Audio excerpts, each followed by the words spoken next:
क्षति हुई है और इस आपदा में विपक्ष का बड़ा पहले से वो यार माइक नीचे रखो, काम का देते इस आपदा में साथ है। ये आपदा माइक नीचे गिराओ। ये है और प्रदेश के लोगों के लिए जो भी हम मदद कर सकते हैं वो मदद करने की कोशिश करें। हमारे सभी विधायकों ने अपने अपने क्षेत्र में यथासंभव जो मदद ऐसे प्रभावित परिवार को जा सकते हो और उसके साथ हमारी एक कमिटमेंट थी कि एक महीने की सैलरी आपदा राहत कोष में देंगे। वो आज हमने माननीय मुख्यमंत्री के 25 विधायकों को लगभग 13,80,000 रुपये चेक के रूप में उनको दी है और वो काम करें अच्छी तरह से, लोगों की सेवा हो, लोगों की मदद हो, उस दृष्टि से इस भाव के साथ महिला आरक्षण एक बहुत बड़ा मुद्दा है।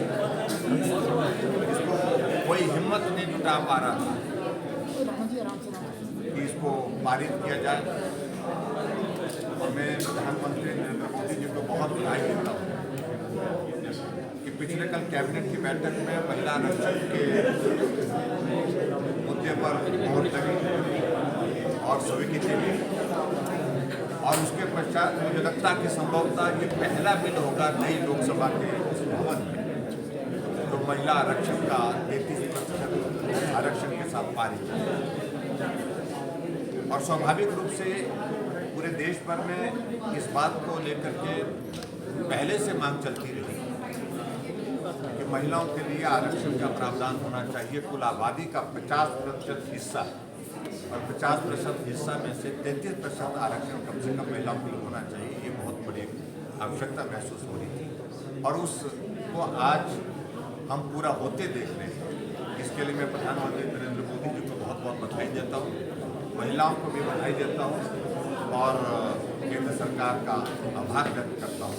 निश्चित रूप से बहुत बड़ा परिवर्तन अब देश के नेतृत्व के साथ साथ में प्रतिनिधित्व में आपको लोकसभा के अंदर, राज्यसभा के अंदर और उसके साथ साथ में आपको विधानसभा के अंदर देखने को मिलेगा।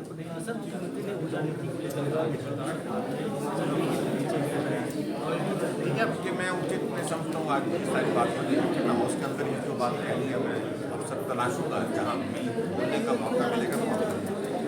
लेकिन ये हकीकत है कि वर्तमान सरकार ने पूर्ण विराम लगा दिया जहां से भी हिमाचल प्रदेश को अपने पांव पर खड़ा होने की गुंजाइश निकल सकती है। वो एक बहुत बड़ा सेक्टर था, वो हाइडर सेक्टर था और मैंने वर्षों से देखा कि हाइडर सेक्टर में हमारा सैचुरेशन ऐसी आ गई कि कोई भी आदमी हिमाचल प्रदेश में प्रोजेक्ट लगाने के लिए आ ही नहीं सकता और इसलिए इन्वेस्टर मीट के अंतर्गत हमने जो प्रावधान उन प्रावधानों के अंतर्गत हमने यही चीज को प्राथमिकता दी कि हिमाचल का हित सर्वोपरि और हिमाचल के हितों के साथ साथ में जो हिमाचल प्रदेश में हाइडर सेक्टर का जो पोटेंशियल है जो बिल्कुल रुक गया, उसके लिए जो रास्ता निकाला जा सकता है उसको निकालने की कोशिश की और इस बात को लेकर के जो तथ्य विधानसभा के अंदर दिए गए हैं वो फैक्ट्स नहीं हैं। हमने अगर प्रोजेक्ट दिए हैं तो गवर्नमेंट ऑफ इंडिया के जो PSUs हैं उनको दिए हैं, हमने किसी प्राइवेट इन्वेस्टर को नहीं बेचा है, हमने किसी और को नहीं बेचा है और वो गवर्नमेंट का ही हिस्सा हुआ करते हैं। इस बात को भी समझना होगा।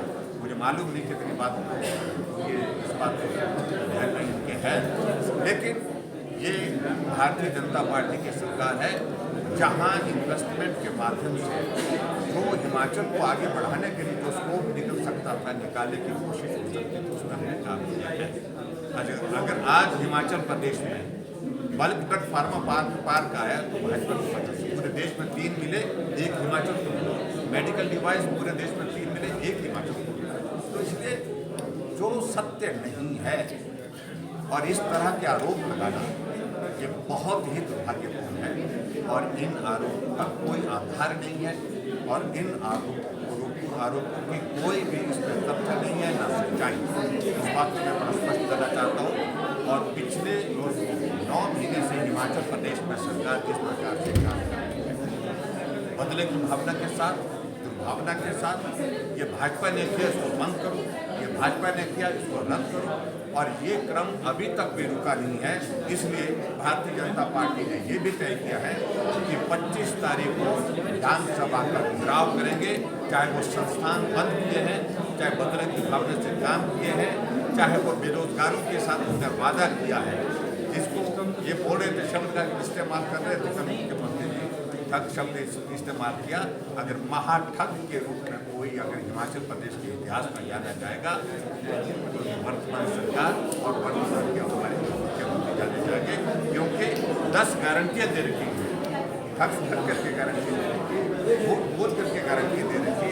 आज लोग पूछ रहे हैं कि क्या हुआ आपके बिजली का 300 यूनिट का, क्या हुआ गोबर की गारंटी का, क्या हुआ आपको 5 लाख बेरोजगारों को मकान देने की गारंटी का, क्या हुआ आपकी दूध की गारंटी का।